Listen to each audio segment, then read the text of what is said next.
Okay, so before I jump into the economic calendar, okay, wait, where is my, okay, let me just share this. All right, this is standard protocol. This is just a disclaimer. Okay, any information shared in this video is not intended to be a trade recommendation. Okay, it is solely the opinion and views of the speaker, in this case me. All right, so please remember to do your own analysis prior to entering any trades. Boring stuff aside. All right, boring stuff aside, let's head over to the economic calendar. Okay, I would say this week, okay, okay, by the way, I see a couple of members joining in now. So just a quick one. All right, today I'll be the only one running the show. Okay, the agenda for today would be to go through the economic calendar for this week, followed by looking at some of the H1 charts, okay, and try to spot some trade opportunities, some potential trade opportunities. Okay, now I won't be going through all 28 pairs, okay, combination of different majors and minors, but okay, as usual, if you guys want me to look at any charts in particular, you know, whichever combination of the 8 major currencies, Aussie francs, pound Aussie, or something like that, you know, just feel free to sound out. Yeah, I will just look at a chart and we can talk about it. All right, and then if you guys have any what do you call it, fundamental questions, you know, related to FOMC or, you know, any monetary policy, central banks and things like that, just feel free to sound out. Okay, GA, yes, as usual, Robbie, GA, I'm expecting you to, you know, ask me to take a look at GA. I have no idea why you and Claire has this likings for GA, but sure, no problem. I'll look at it later on. All right. Okay, so now let's just look at the economic calendar. Monday, which is today, Japanese bank holiday is already over, right? It's in the morning. Japanese market is GMT plus 8. Okay, according to GMT plus 8, it's, you know, I think it's around like 7 or 8 GMT plus 8 to like 2 or 3 in the afternoon. Okay, and we don't really have anything going on Monday. Building approvals is a good thing. Okay, that it actually bounced back from the previous decline. But okay, it's, to be honest, it's going to be little little impact on the Australian dollar. Okay, and then that's pretty much it for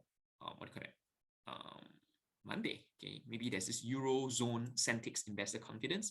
This is pretty much like the consumer confidence, or you know, the similar one again on the US side of things. Okay, and you see there's a slight increase in the level of confidence, but to be honest, little impact on the euro. Okay, and then unemployment rate, it declined slightly, but that's not the point. Seriously, it just has little impact, little impact. All right, and then moving on to Tuesday. The key for Tuesday, okay, retail sales as usual. Okay, it's being released. Australian retail sales data is being released twice a month. Okay, so I think the first release is actually I would say the second release, okay, actually take into consideration some COVID adjustments, okay, because of some data collection. Because of COVID, there's some data collection, what do you call that, discrepancies and things like that. So it's a little bit like the preliminary and the revised version, okay, but nonetheless, both releases really has little impact on the Australian dollar. But I mean, it still gives us an insight into the Australian economy, okay, which is why I still pay attention to the data. All right. And then here comes the fun part, okay? At 10:12, GMT plus 8, don't ask me why it's 10:12, okay? It's a weird timing. Why 12, all right? On Tuesday, FOMC member Master will be speaking, okay? And then at 10:30, GMT plus 8, FOMC member George will be speaking. From my experience, these two members are not so impactful, okay? With the whole recent, you know, doubling of tapering, speeding up of tapering by twice the speed, okay, and majority of them expecting, you know, QE to be entered in March, and then expecting 3 interest rate to take place this year, okay, in the United States, okay, I'm actually expecting Master and George to actually, if they were the ones who actually voted for, not voted for 3 rate hikes, but actually projected, forecasted in the dot plot, that 3 interest rate hikes may take place this year, then, they are likely going to just highlight it out in the speech. So if you look at Master's speech, due to speak in an interview conducted by Bloomberg Television, trust me, chances are whoever's interviewing Master is going to be asking about monetary policy. It's Bloomberg. Come on. Bloomberg will not just stop at, what do you think of ESG? What do you think of the global environment? What do you think of, I don't know, pollution in the world and things like that? Being environmental friendly and things like that. They are not going to ask FOMC members about these questions. Maybe the ECB president, Christine Lagarde, yes, but not for the US FOMC. They are likely going to be asking things like, are you the one who actually projected that the US interest rate will be hiked by 3 times this year? And questions of such. So expect Master, expect headlines to be like, something like Master says, I quote, I projected 3 interest rate hike this year in 2022 back in the December's economic projection materials. So impact wise, likely going to be little. Although it's going to be hawkish, but we already know that majority of the members of the FOMC actually voted for 3 rate hikes. And then come George. Due to speak about the outlook for the economy and monetary policy at an online event hosted by Central Exchange, audience questions expected. You see, when we see audience questions expected or interviews by, I don't know, by the press or by journalists and things like that, at the moment, inflation is running hot in the US. The Fed has just increased its pace of tapering, and interest rate timeline is like the limelight of 2022. So likely once again, similar to Master's interview, George is likely going to be asked these questions. But I'm not sure if George is actually one of the voting members of the FOMC. Whatever it is, they are likely going to be hawkish. Highlight that inflation is crazy in the United States. We need to do something about it. It's no longer transitory and things like that. So there may be some movements, which is why, once again, I would like to say, keep your trade short term. If you guys who trade, can spare the time to at least look at the charts at least once every hour, go to H1, trade it, and keep in mind, that all these members may say something impactful, are speaking. All right. And then comes the probably most senior of all members in the FOMC, Federal Reserve Chairman Jerome Powell, and he's going to be testifying. Guess what is he going to be testifying on? Sorry to, I would say a little disappointing. Due to testify on the renomination to chair the Federal Reserve Board of Governors before Senate Banking Committee in Washington, D.C. The topic this time around, of this testimony, is on his renomination. I mean, come on, the results are already out. Jerome Powell has been renominated for another term to be the Federal Reserve Chairman. Which is, I think it will be around 4 years. It will take about 4 years per term. All right. So there's no longer surprise. So I'm not expecting any, to be honest, I'm not expecting any monetary policy discussions. The keyword here is discussion. Coming out from Jerome Powell's mouth tomorrow at 2300 GMT plus 8. Sorry to disappoint you guys. All right. But something I cannot be sure is whether the Senate Banking Committee will be asking Jerome Powell, so that now you have been nominated for another term, as the central banker of the, most impactful central bank of the world. What are you going to do to tame inflation? Inflation has been rising, and it's been a major issue What are you going to do? You know, that kind of things. So likely he's going to reiterate everything, and then maybe, okay, I don't know if he's going to, you know, with a slip of tongue or something like that, say something that may actually move the market and things like that. All right. Pay attention to it, but don't expect any new surprise, okay, coming from Jerome Powell tomorrow at 2300 GMT plus 8. Okay, you know, like the monetary policy minutes that was being released last week. Was it last week? Yes, last week. You know, we didn't even know that they were discussing about what do you call it? What is it?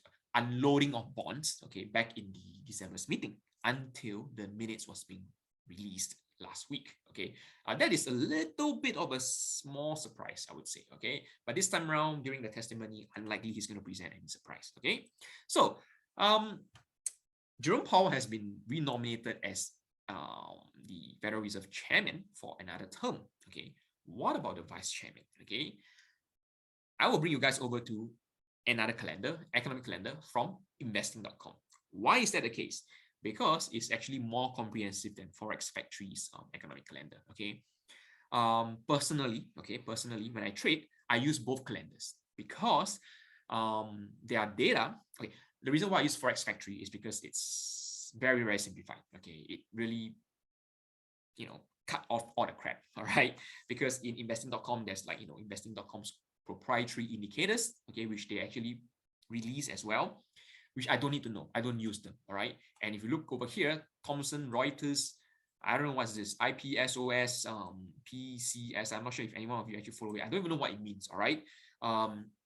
So all these are more like the not so crucial, not so, you know, impactful economic indicators. Okay.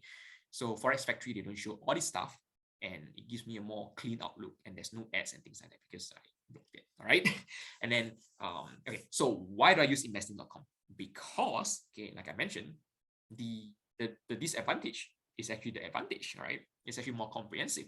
So there are times whereby Forex Factory, they don't show the year-on-year data, okay, like the year-on-year CPI data for US. Okay, later I'll go over the US CPI data that we released this week as well. Okay, so I need to know what's the annual inflation in the US like. Okay, and I can only get that in investing.com. I won't be able to get it from the Forex Factory economic calendar. Okay, which is why I use both sides of economic calendar. And this thing I want to show you guys right now is something that is not being highlighted in Forex Factory. Okay, and it's the speech by FOMC member Brainerd. Okay, so she has been nominated as the vice chairman. Okay, meaning she will have more impact than the others. Okay, the other members other than Powell in terms of monetary policy decision. Okay, and actually before this whole nomination or election of central banker and the deputy central banker, okay, there's been saying that if Brainerd were to be elected, okay, as the vice chairman, then there may be some show going down. Okay, then Brainerd is more of a, I would say, well, both Brainerd is actually more of a dove. Okay, she's more of a dovish central banker. Okay, so with Jerome Powell trying to not be too dove at the moment, and Brainerd is a dove, you know, there's likely going to be a lot of drama going on, you know, during the meeting, which we don't know. Okay, but there's going to be a lot of there's going to be likely going to be some tension going on in the whole meeting and things like that. Okay, that's what I'm trying to say. And she'll be speaking. Okay, not sure what she's going to be speaking. Let's check it out. There's no highlighting. Yeah, there's no highlights of what she's going to be speaking this Thursday, but likely it's going to be the case that she will be talking about her nomination as a vice chairman. Okay, so it's likely going to be like what Jerome Powell is going to do. Okay, so this may actually be a testimony, right? If I'm not wrong, but nonetheless, pay attention that she'll be speaking. Okay, may actually cause a bit of movement to the USD, but likely not going to be any monetary policy related stuff. Okay, so just take note that Brainerd will be speaking. Wait, what time is it again? 2300 GMT plus 8 this Thursday. Okay, 13th of January. Now, moving back to the cleaner economic calendar.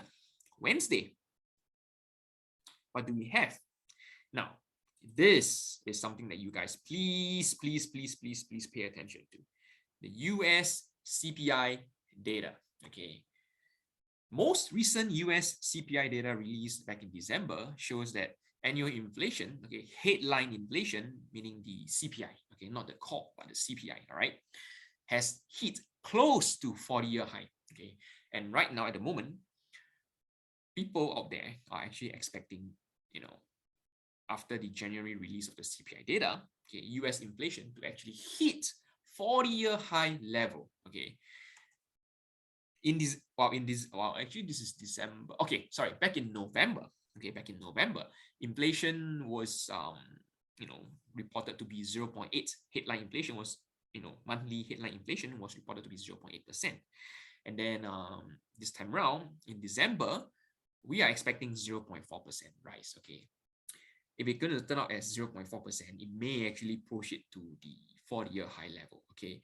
Anything higher than 0.4, to be honest, it's going to be crazy. Okay. Actually, right now, let's just go over to the economic calendar. Okay. Let's just select this week. And let's just take a look at Wednesday. Okay, Wednesday CPI. Aha, that's what I mean by it's been the inflation, what do you call it? The economic calendar of investing.com is being more comprehensive. You see, there are tons of CPI data over here. Okay, majority of them I won't pay attention to it, like index, and what is this? NSA. I don't even know what NSA means. All right, I'll be paying attention to monthly, core and non-core. Okay, and year on year, core and non-core. Look over here, all right? CPI, YOY, year on year, back in for December, okay, is expected to be 7.0%. Okay, the previous release, which was in December, for the month of November, was 6.8%. If 6.8% is actually close to 40-year high, 7.0 would tip it over to 40-year high level for sure. Okay, so any release higher than, let's look at month on month, all right? Any release higher than 0.4, okay, or if you guys look at core 0.5, it's just going to simply put it, to 40-year high level. Is it a good thing? No, it's not a good thing. Okay, things are super expensive over at the US right now. Okay, and it's going to get more expensive. Okay, expected to get more expensive, and because of that, okay, it actually pressures the central bank, the FOMC, more to do something. Today, I was, following the Bloomberg news in the afternoon, and they have been saying, because they've been saying that, last week's NFP data, okay, release shows that unemployment rate continue to decline, okay, and this will actually pressure the US FOMC, more than ever, okay, to do more than ever. Okay, they've already done quite a lot, I would say, all right, by doubling the pace of QE, and it's expected to end in this March. Okay, what else do you want it to do, right? You mean to actually end QE once and for all this January, this time around this time around during the meeting this month? Okay, unlikely going to be the case. All right, unlikely going to be the case. But what these data do is that it sort of reassures the Federal Reserve that we are on the right track now. Okay, they weren't really on the right track in the previous quarters. Okay, because inflation has not been transitory, and they claim that it's been transitory. Okay, so they have been wrong. Basically, they are wrong. All right, they won't admit that they are wrong. They're just going to say that we're going to retire the word transitory, and we will communicate more thoroughly with the public in terms of inflation, and not just throw the word transitory all over the place in press conference, in interest rate statements, in interviews, and things like that. Okay, so basically they are wrong. Inflation is not transitory. All right, it seems to be more extended than than ever. Okay, it's probably going to be 1 year already. All right, that since the first time that they actually started using the term transitory on inflation. Okay, so this Wednesday's inflation data, please pay attention to it. Okay, and if the data were to actually deviate from the expected 0.4 and 0.5, okay, If it's actually lower than expected, okay, fine. It's not going to hit 40-year high. It's some, I don't know, some good assurance, okay? But if it's going to hit more than, greater than this expected figure, then for sure it's going to, break another new record of 40-year high level and things like that, okay? And please expect USD to move like on Wednesday at 21:30 GMT plus 8, okay? Now, moving on to Thursday, 10-year bond auction. Nah, I won't pay attention to it. Federal budget balance. Nope.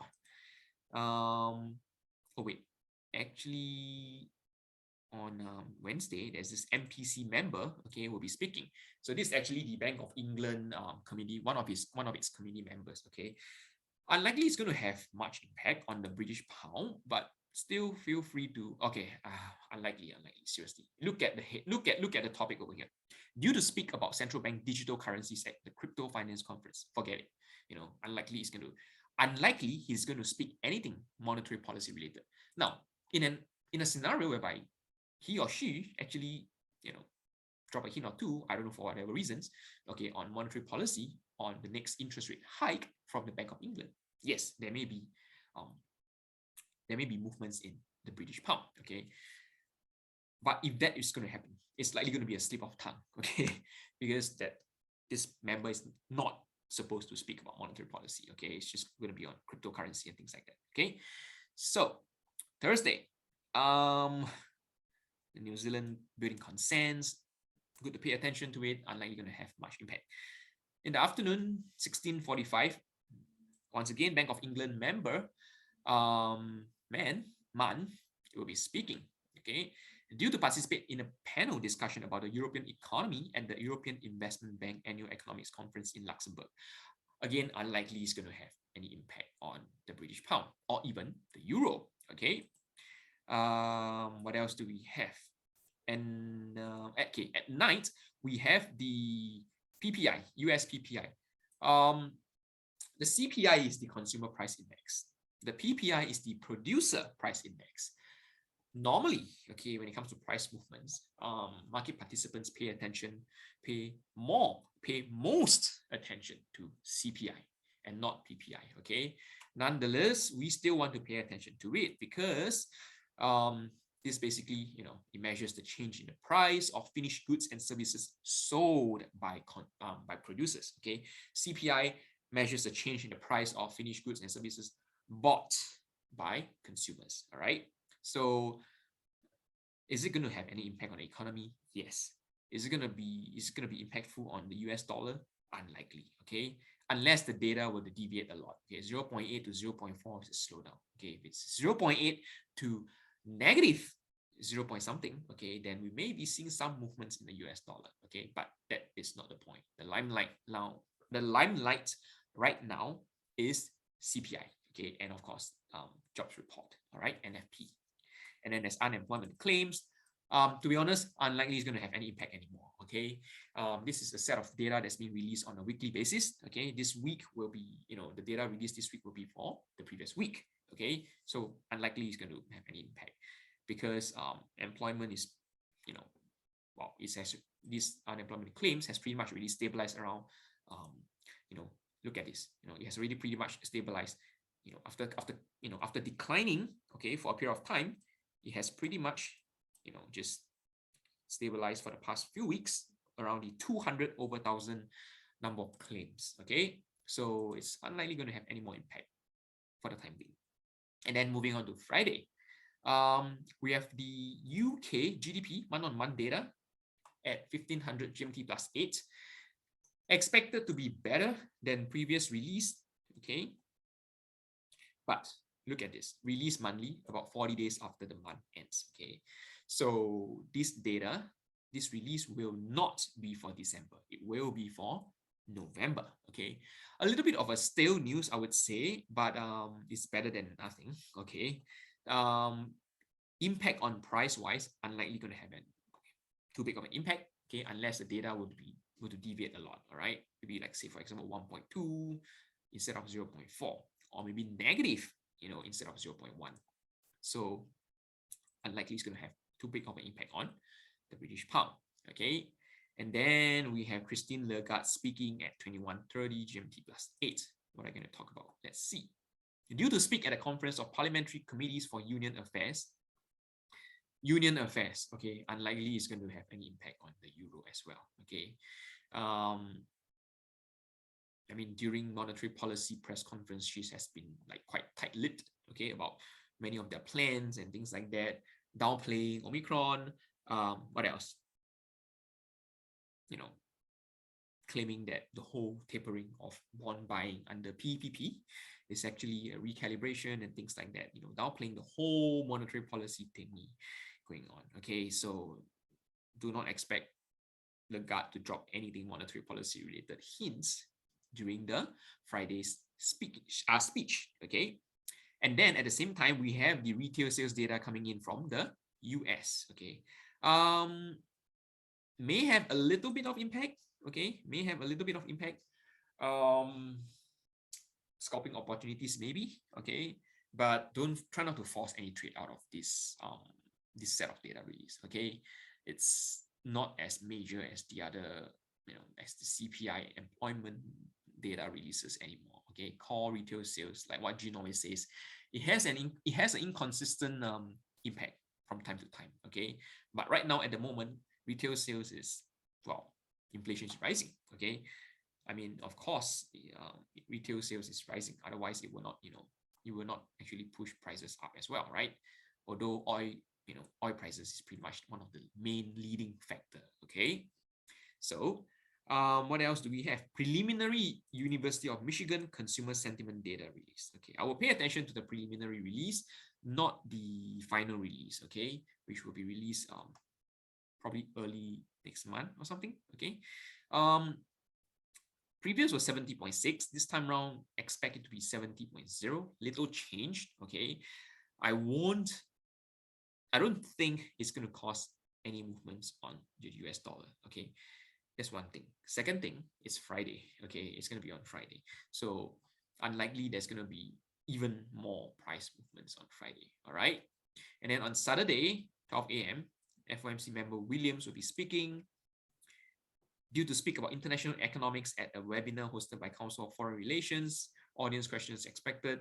Yeah, as usual, you know, he may actually be highlighting, you know, that he's one of them who actually, you know, projected that interest rates will be hiked 3 times this year. Okay.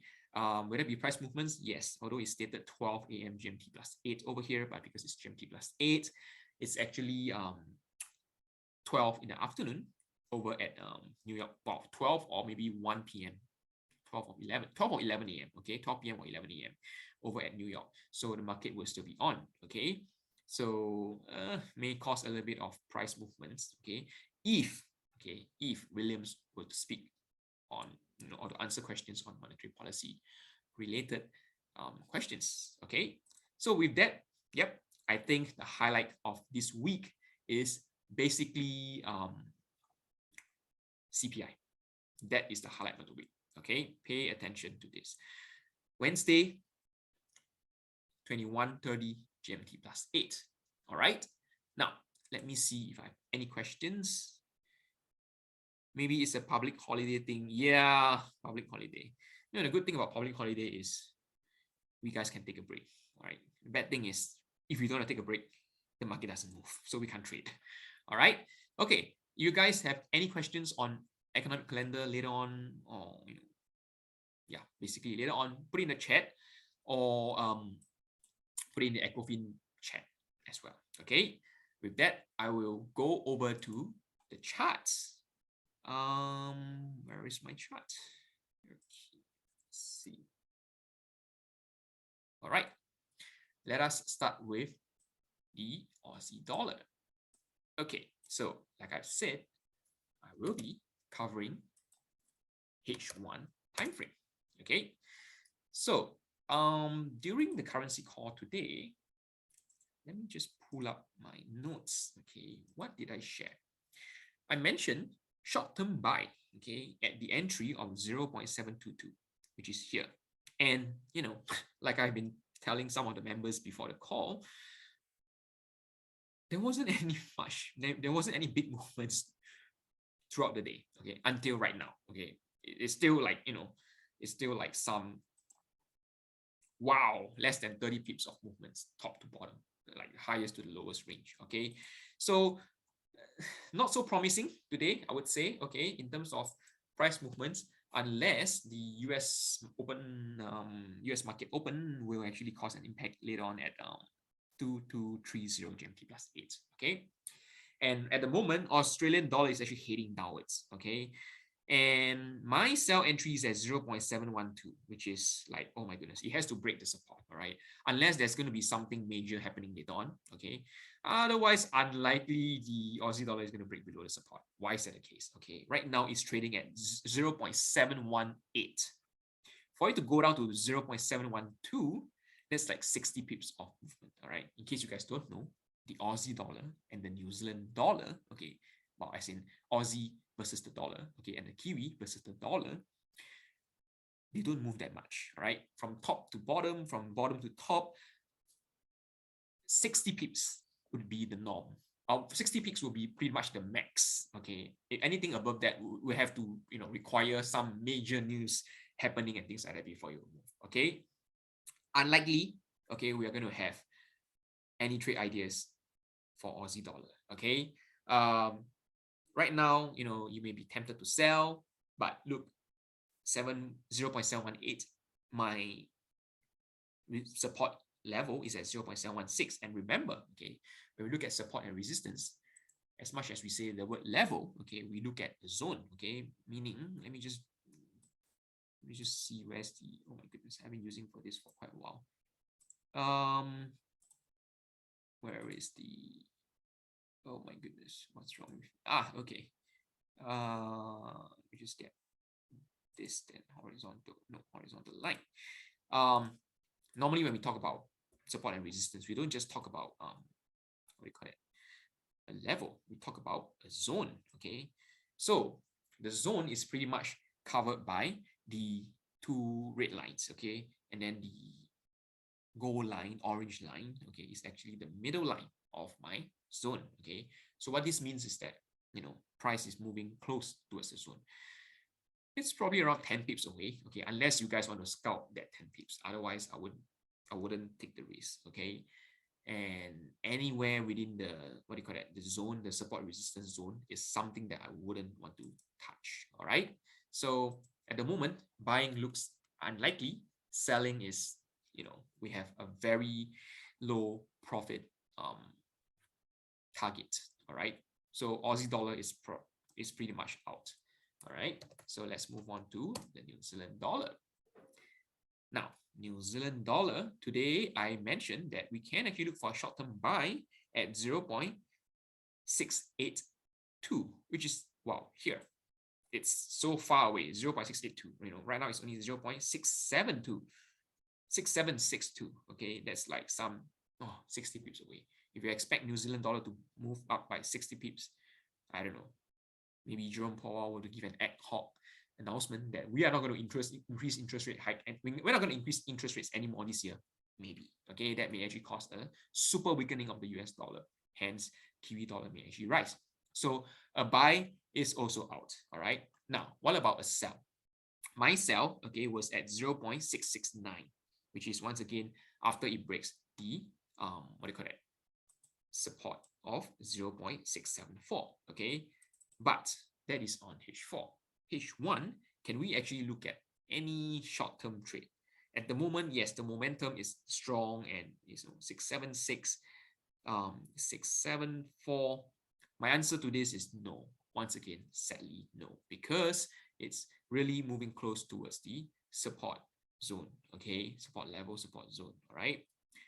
So for these two currency pairs, okay, I wouldn't look at any what do you call it, short-term trade in terms of H1. Okay, so with that, we move on to the next pair. So tomorrow is euro dollar. Why not let's just look at euro dollar. Okay, euro dollar. Wait, do I have my, okay, good, I have my lines, but right now it's just not moving close to my lines. All right, so euro dollar, I don't think, wait, let me go back to my daily chart to check my zones. Okay, thank goodness this red line is not a zone. Otherwise, we're going to have no more trade. Okay, let me just remove this. So this is my daily chart. I have my zones, as indicated by the horizontal orange lines. And then now I'm going to head over to hourly chart. Okay, so I think there was a sell signal being sent out today on euro dollar. Okay, I'm not sure if you guys actually take that trade up. All right. Right now, okay, I would be looking for short-term selling opportunities of euro dollar. Okay. Let's see where is the next support. Okay, which is quite far. All right. So if we were to sell, okay, euro dollar at the H1 time frame, okay, where would our potential stop loss be? I would personally, okay, I would personally prefer to put it above 1.14, okay, my resistance. But like I've mentioned, this is actually a shorter term trade, okay. Shorter term trade, you don't set stop loss to be super wide, all right. You set it probably around here, okay. I'll put it at the previous high. Oh, sorry, the recent high. Okay, yeah, the previous high, okay. So it's actually 1.13685. Right now it's trading at 1.1314, okay, which is some 50 pips away, okay. And then my potential profit, it can go all the way down to here, all right. But like I've mentioned, this is a short-term trade, all right. Do we actually hold it until there? Probably not. Okay, remember that tomorrow Paul will be testifying. Okay, two of the FOMC members will be speaking, okay, at 10:12 and 10:30 GMT plus 8. So like I've said, okay, if you guys want to take up H1 trades, please try to check back on your trades on an hourly basis, once an hour. Okay, at least once every 2 hours. All right. So you guys will know how the trade is performing, can close it before you guys go for a meeting, before you guys get busy, before you guys go to bed, before you guys, before the central bankers go to start a speech. Okay. So stop loss will be around here. Take profit would be probably around 1.23. 1.123. Okay, around here. All right. So the risk reward will probably be 1:1.5. Okay, but nonetheless, keep your trade short term. Okay. And yeah, just want to highlight one more thing is this. Okay.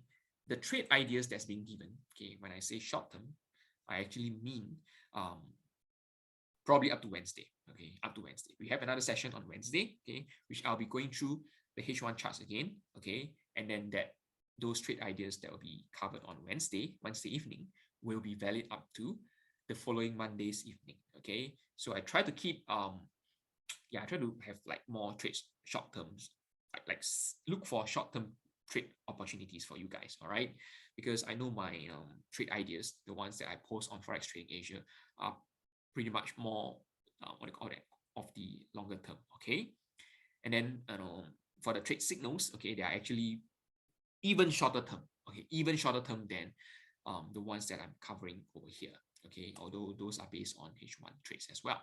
Okay, so that's for the euro dollar. Now let's look at something more interesting. Okay, yen pairs, euro yen. Ta-da! We get a super strong downwards move. Okay, once again, I will bring you guys over to daily. Okay, let me just remove these two blue lines. Okay, they do not serve any purpose right now. The orange line is my resistance and support zones. Okay, over here, okay, you guys see that this, I would say this is a resistance. Okay, because over here there seems to be a false breakout. Okay, if you ask me, there seems to be a false breakout of my resistance. Okay, basically pretty much broken above my 130.6 resistance, but then it came back down like today. Okay, this is a daily chart. All right, as of now it has already moved by 81 pips. Come on. Okay, this is a strong bearish candle. Okay, and I would definitely be looking for selling opportunities of the euro yen. Okay, so let's head over to H1 time frame.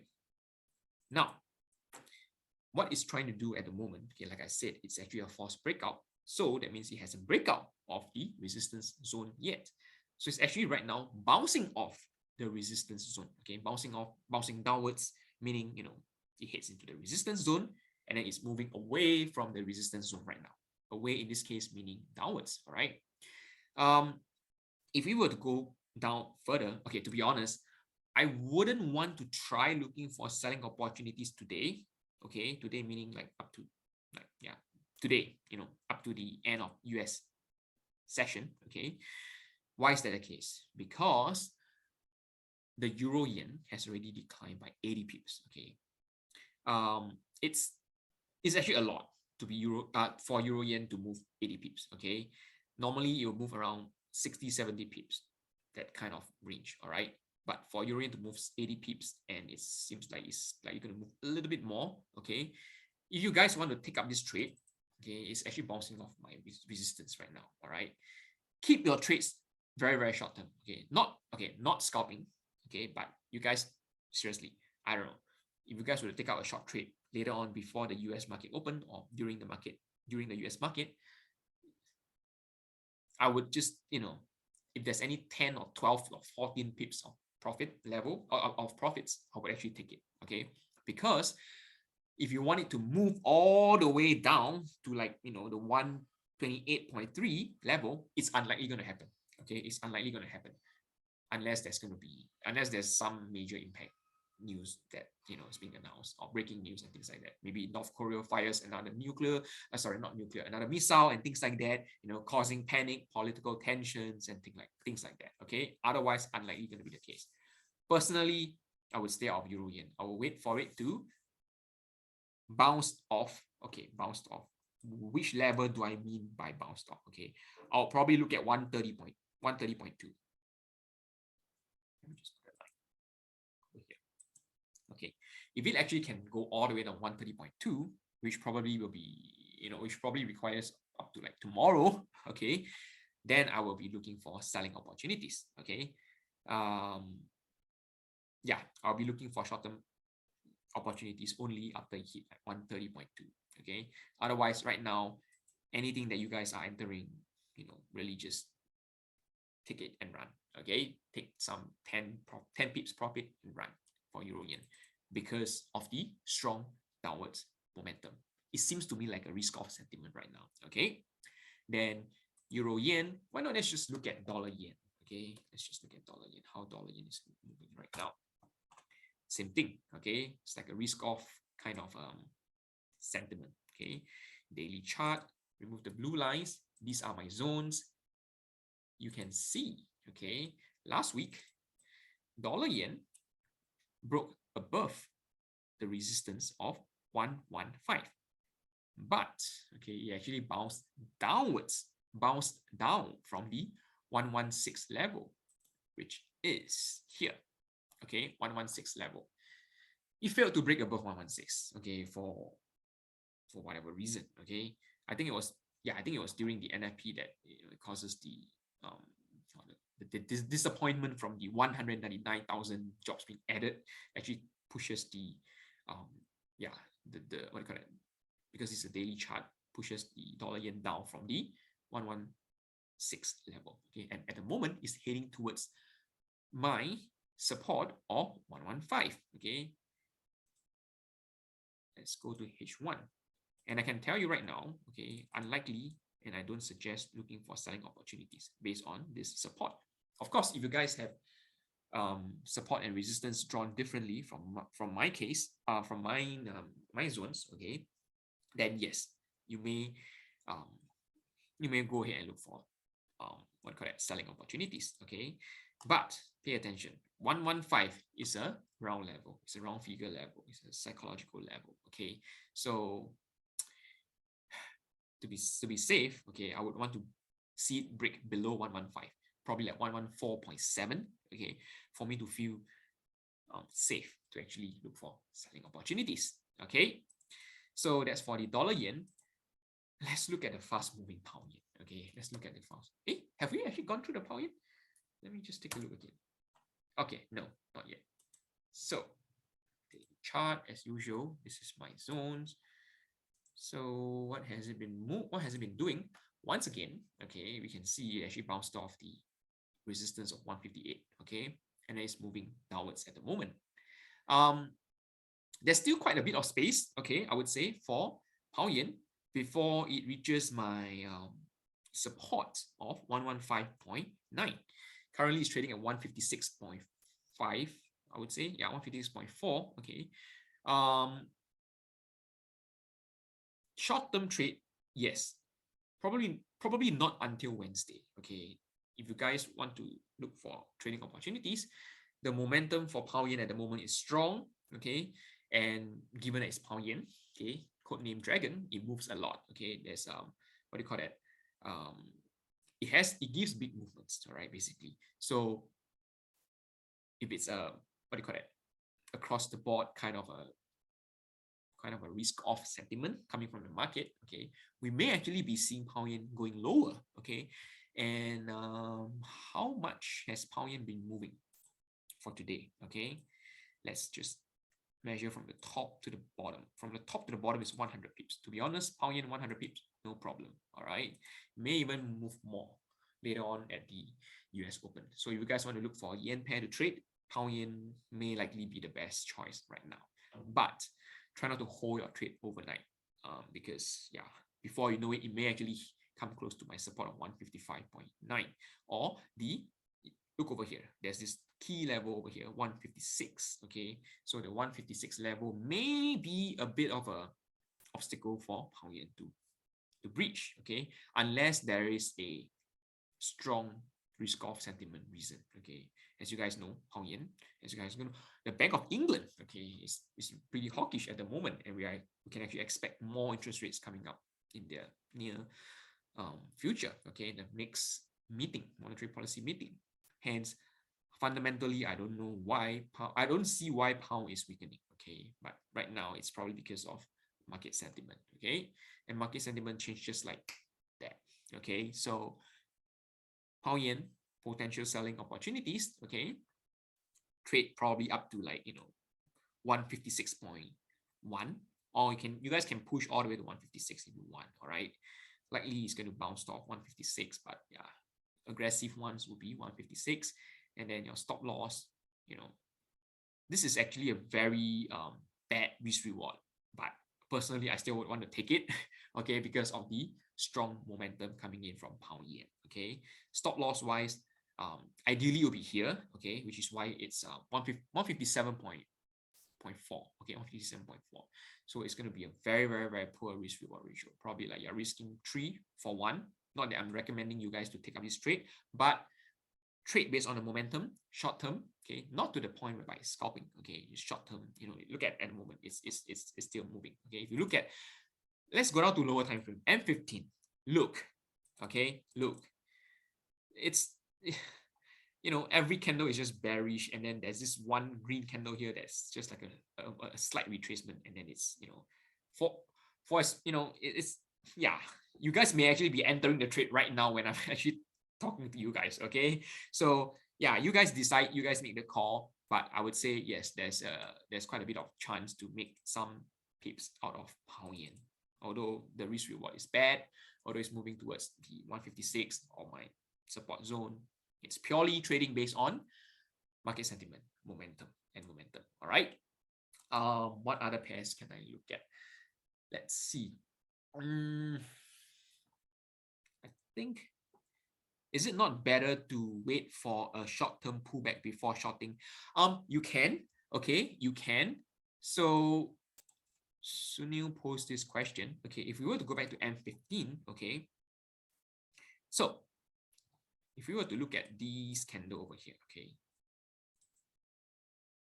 In this case, this green candle will be your pullback candle, right?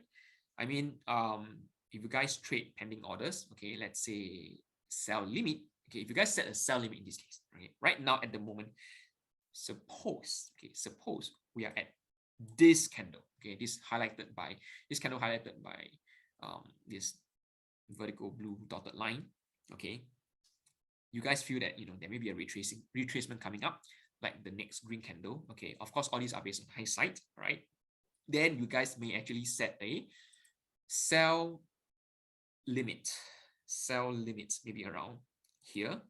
Okay, and then once it retraces back up, okay, it triggers a sell, and then next candle onwards it starts moving downwards. Okay, this is the ideal scenario. Okay, it's always very easy to look back at historical data, okay, and cherry pick all these nice situation and things like that. Okay, so this is for backtesting purposes. This is to illustrate examples. Okay, but when it comes to the actual question on should you actually carry out a pullback before shorting, well, it really depends on your own trading strategy. Okay, buy stop, sell stop orders, okay, will be set if you feel that the price will continue to move on upwards or downwards. Okay, basically like a continuation kind of thing. Okay, then for buy limit and sell limit orders, okay, you set them, okay, when you feel that price has moved by a lot. Okay, like from here, okay, maybe from here, from this candle, okay, to probably like this candle. Once again, high side, okay, from this the first arrow candle, okay, to this candle over here, all right, you may feel that there has already been like too big of a movement, right? This is around 157. It broke 157, and then it comes all the way down to 156.5. Okay, it's already 50 pips down. You just came up from a meeting and you realize there's a 50 pips decline and things like that, and you want to sell because you feel that there's fundamental reasons behind it, weakening of yen, weakening of pound against the Japanese yen. Hence, you want to sell, okay, but then you might want to wait for a retracement like what Sunil has mentioned, okay, then you set a sell limit. Personally for myself, I don't use sell or buy limit. There's no specific reason why, because I just don't use it. Okay, maybe in the future I'll explore it, because the whole idea of buy limit and sell limit is to enter a trade at a better price. Okay, price has moved down in this case by 50 pips. Okay, if you speculate that a retracement is coming back up, okay, and then you set your sell limit probably like 20 pips above the current price, and then you actually retrace back up to by 20 pips at least, okay, and then coming back down again, you would have saved 20 pips. You would have entered pound yen, a sell trade on pound yen at a better price by 20 pips. Okay, so that is another strategy. Okay, so it actually depends on individual strategy when it comes to whether or not you want to apply market execution or pending orders, and pending orders depending on stop orders or limit orders.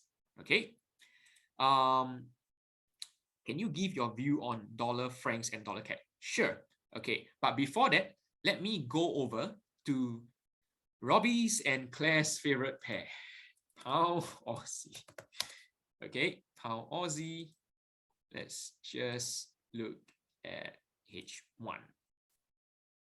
Wait, let's just look at daily. My zones. Okay. Okay. Basically, okay, what we are seeing here is last Friday, it actually, okay, I'm not sure how many of you guys tune into the NFP commentary that Scott and I were making last Friday, okay, but I was actually suggesting to buy Pound Aussie when the US non-farm payroll data was released. Why is that the case? No particular reasons, okay? Pound Aussie has nothing to do with US non-farm payroll, US employment detail, okay? It just happens that I was looking at all 28 charts, okay, trying to spot opportunities as quick as I can and share in the group, and I realized that pound has been strengthening, okay, especially against the Aussie dollar. All right, if you were to look at M15, it was a pretty consistent move, okay. When was it? Today is the 10/10/9/87/777. Where is the 7th day of the month? Let me just put 777. Where is the 7th of Jan? Probably around here. Okay. Okay. Now, you see this long M15 candle over here, right? This is 2130, which is 9:30. The NFP data was being released. So On an N5, okay, of course, at that time, when we're entering short-term trade, we don't look at N15, all right? N15 is for those who prefer to trade at a longer term, which what Scott has mentioned on, waiting for the market to settle down on the sentiment before entering a trade on H1 or N15, okay? But at that time, N5 was really very, very strong, as you can see over here, indicated by this long bullish candle. Okay, how many pips was this from the opening to close? It's some 50 pips. Okay, and yes, and the news release has nothing to do with the pound or Aussie. Okay, and unfortunately, okay, eventually after that, it actually came all the way back down. Okay, hence we see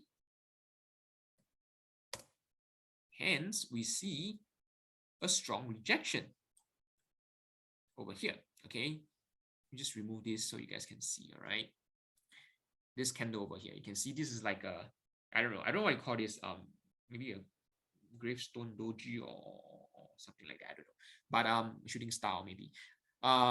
Yeah, don't quote me for that, but basically you see this long upper shadow, okay, on this second last candle over here, means before the day ends, actually there has been a strong rejection. Okay, and my take is this: look where it actually rejected from, right? It's from the 1.9 level. It just happens to be my resistance zone, okay? And 1.9 is a neat number, okay? This may be a little bit unorthodox or something like that, all right?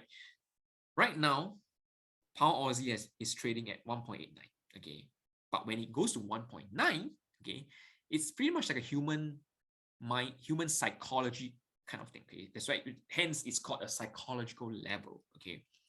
1.9, okay, is pound Aussie ready to go to a new level, okay, from 1.8 to 1.9, okay? This is what the market was trying to figure out, okay? And it turns out that it's not ready, all right? It's not ready. Hence, it actually bounced down from the 1.9, okay?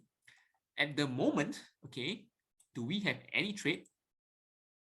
Probably. Let's look at, okay, H1. At the moment, look, where is it? Okay, another key level. Every 100 pips will have one key level, okay? And this key level is 1.89, okay? Yes, it did came back down last week, okay? And it actually tried to break below 1.89. At the moment, it's still trading around 1.89, okay? It's at 1.8915, okay? Will there be a trade? There may be, okay? I will be looking for a short-term buy trade on pound Aussie. Why is that the case? Monetary policy wise, Bank of England has been bullish, has been hawkish. Reserve Bank of Australia has been pretty dovish, I would say, unfortunately. Okay, they have been holding QE unchanged and things like that for months already. Okay, so monetary policy wise, pound is definitely more bullish as compared to the Australian dollar. Second thing, okay, let's wait for this 1.9. Let's wait for pound Aussie to react off this 1.89. Okay, will it break below the 1.89? If it will, okay, there may actually be a selling opportunity. If, okay, remember, this is a counter trend trade, all right? If you look at, if I were to zoom out like that, you guys can see this is a clear uptrend, okay? H1, H4, H4 is more like a ranging across, okay? But the recent trend, which is over here, is an uptrend, okay? So there is no ambiguity about the trend of pound Aussie at the moment, okay? So I would be looking at buy trades. But, okay, if it actually breaks below, okay, the 1.89 key level, okay, I will be looking for sell trade probably at 1.886, which is over here, okay? Let me just change the color to bad choice, blue, okay, to blue. So if it breaks, okay, below this 1.89 level, okay, so if it breaks below, sell trade at 1.886, okay, but to be honest, at this point, I will be more keen to buy pound Aussie. But then there is the 1 point level hindering here. Okay, so if you can break above the bounce back up, okay, from the 1.89 level, okay, specifically 1.893, okay, if you can actually trade to 1.893 at this level, I will be looking for buying opportunities. 1.893, okay, and then I will set my stop loss below 1.89, okay, and then I will let my profit run to probably around 1.898. Where is the other line? 1.898, probably around here, okay. 1.893 to 1.898 is some 50 pips, okay, and then my stop loss would be at around 1.88, 1.888, or if you are more aggressive, 1.889, which is 50 and 40 pips respectively, okay. So it's pretty much a 1:1 risk reward. And can pound Aussie actually hit 50 pips? Possible, okay, because it's pound, okay. Anything pound, it's going to be pretty much a high flyer, okay. And personally, I wouldn't be too worried about Powell's testimony tomorrow, and of course the other two members who are speaking as well from the central bank, because it has nothing to do with pound, it has nothing to do with Aussie, and I think there's not any major pound, British, UK or Australian data coming in, okay. So more keen to buy, okay, trend following for 50 pips, stop loss 50 or 40, depending on your aggression level, okay. But if you guys want to sell in case it actually breaks below 1.89 for good, yeah, 1.886 would be a good level to sell, okay. Now let's move on to let's do dollar CAD first, okay. Recently there's like, oh my goodness, there's like OPEC and stuff like that. So yeah, so let's just look at the daily, okay, daily. So you guys can see this is my zones, all right.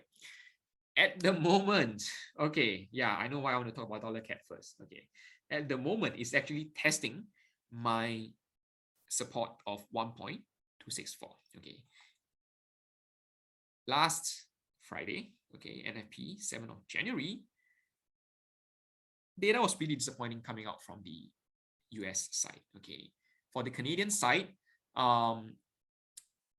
the number of jobs being added was actually lesser than last month, okay, but it's actually slightly better than expected. Not too shabby, okay, and the unemployment rate continued to decline, okay. So all in all, I would say it's doing slightly better than the US side of things, okay, in terms of jobs data, okay. Canadian jobs data is doing slightly better than the US jobs data, okay, that's one thing.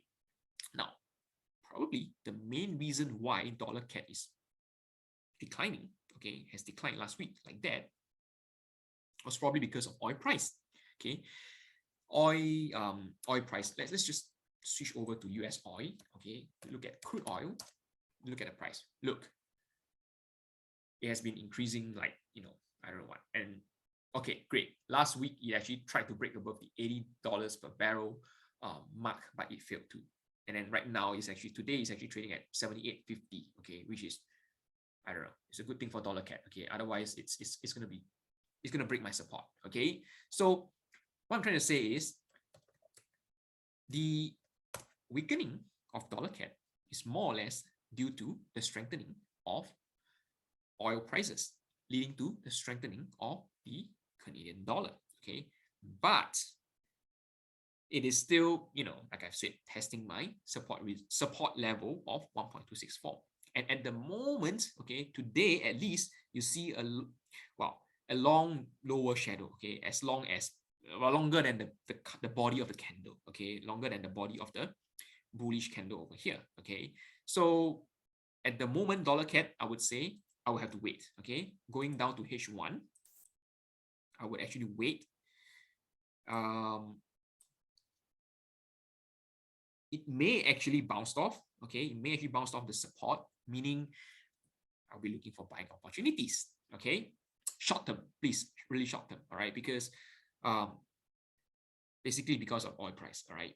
I'm more when it comes to dollar CAD, I'm more concerned about oil prices than you know, the two minor FOMC members who's going to be speaking tomorrow, or Paul is going to will be speaking about his nomination, renomination, and things like that. Okay, I'm more concerned about oil price nowadays when it comes to dollar CAD, CAD yen, CAD francs. Okay, so if it actually breaks above, I would say, oh my goodness, it's a bit tricky though, to be honest. 1.27 will be a good level to buy. Okay, my take is 1.2. Let me put a line here. 1.27. Okay, right now it's actually like a retracement from the from the previous candles, from the previous bullish candle. Okay, so if you can actually break above 1.27, okay, I will be looking for a short-term trade, really short term, because dollar CAD has this line over here, 1.27 level, okay, another key level. So when it comes to lower time frame like H1 and 15, okay, normally we will have to pay more attention to all these round figure levels, psychological level, okay, because there tend to be more reaction. When there's no major impact news on these levels, okay. Like over here, you see it actually bounces off. Over here, it bounces off.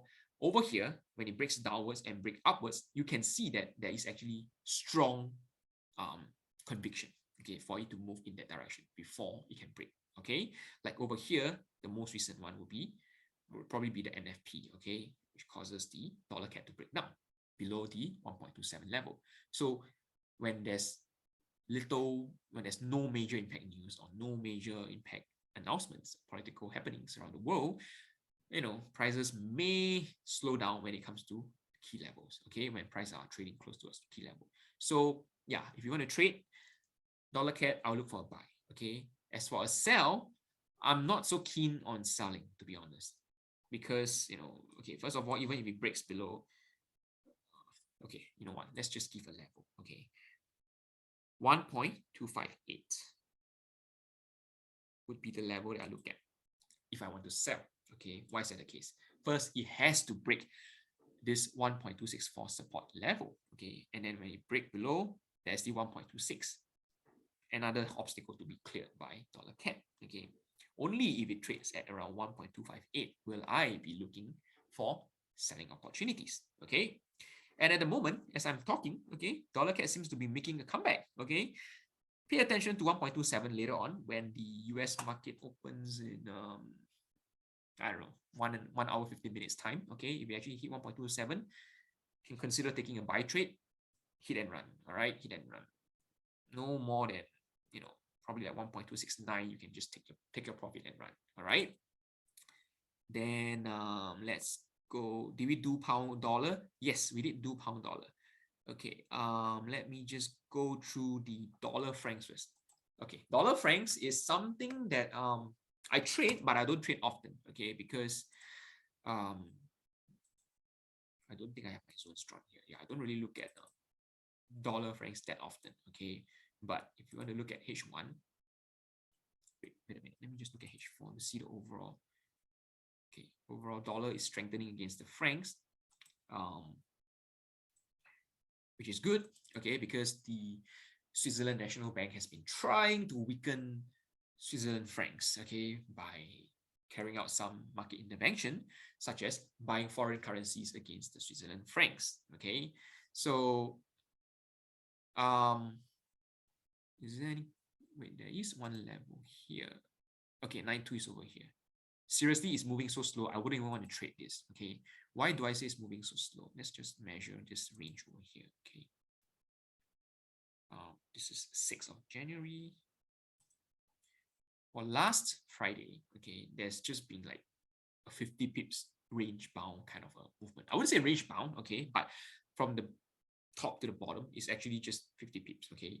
And at the moment, there's not, well, actually for the Switzerland francs, okay, there's the economic indicators hardly cause an impact on the movement of Swiss francs, okay, including its monetary policy, unless they were to increase interest rates, okay, from this negative 0.75% to somewhere higher than that, okay.